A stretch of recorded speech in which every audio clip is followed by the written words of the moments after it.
We are constantly surrounded by miracles in the sense that our lives are filled with activities, events, processes, and circumstances that we clearly do not understand but accept based on some explanation, assuming that someone knows what it's all about. Airplanes flying through the air, rockets traveling to outer space and visiting the moon, wireless communication anywhere in the world, wireless electric charging, and all the myriad inventions that we take for granted in the modern world. Who really knows what powers are at work to make these things happen? We can harness energies, but can we truly appreciate how these things are even possible? We were traveling once from India to the United States and took an escalator down to a baggage claim area. We looked up and saw a young man standing at the top of the escalator, apparently seeing one for the first time in his life and unable to comprehend what this was, how it worked, and how he should interact with it. We went back up, held his hand, and helped him down the escalator. It turns out he was a young villager from India who was traveling on an airplane for the very first time and had never been inside a modern airport previously. To him, this whole thing was a mystifying and miraculous situation. The very processes of life, the organization of birth, growth, and death, the genetic code embedded in every living being, the atomic structure of all material elements. These are also all miraculous things which we tend to overlook as we explain the science of it all to ourselves. The functioning of our senses and the powers of the mind, the power of creativity, the power of intuition, the power of instinct. All of these represent other powers that we do not fully understand, but tend to take for granted. Why then should we find it so mysterious that there are also laws of cause and effect, the law of karma, the process of soul growth and development, and that there are powers that direct, guide, and oversee this entire creation, including the evolution of consciousness? If all of these miraculous things surround us everywhere in our lives, why do we find it so difficult to understand that just as there are material forces at work, there are also vital, mental, and spiritual forces at work in their own various ways, accomplishing their own form of result? The mother observes, quote, "But even from the purely material point of view, you are used to certain things. They have been explained to you. For example, electric light, or that it is enough to press a button to start a car.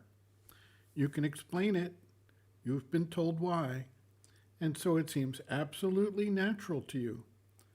But I had instances of people who did not know, who were completely ignorant, who came from a place where these things had not yet penetrated, and who were suddenly shown a statue being lighted up by rays of light. They fell on their knees in adoration. It was a divine manifestation.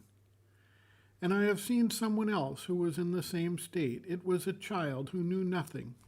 In front of him, a button was pressed and the car started. It seemed a tremendous miracle to him. Well, it is like that. You are used to certain things. They seem absolutely natural to you. If you were not used to them, you would think them miracles. Well, turn over the problem. There is a heap of things you cannot explain to yourself. There is a host of interventions which change the course of circumstances and which you don't even notice.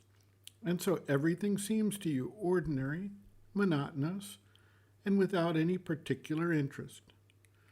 But if you had the knowledge and could see that all these things which seem absolutely normal to you because you are used to them and have not even asked yourself, how does this happen in this way?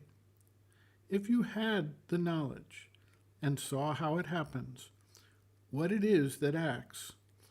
Why, for example, someone who acts so imprudently that he would have broken his head does not break it. Why everything seems arranged for a frightful accident to take place, and it does not occur. And thousands, millions of things like that which happen every day and everywhere. If you had enough knowledge to see why it is like that, then at the same time you could say, look, there is something like a force, a consciousness, a power which acts, and which is not from the material domain. Materially, logically, this is what should have happened, and it did not happen. You say, it was his good luck, don't you? And then you're satisfied. It's all right for you. Silence. It is the ignorant, limited, egoistic consciousness which demands miracles. As soon as one is enlightened, one knows that everywhere and always there is miracle. And the more faith one has in this miracle and this grace, the more capable one becomes of seeing it, or perceiving it constantly at every place where it is. It is ignorance and lack of faith. It is blind egoism which prevents one from seeing. End quote. Reference, Sri Aurobindo and the Mother, The Hidden Forces of Life, Chapter 7, Spiritual Forces of Help and Succor, pages 172 to 173.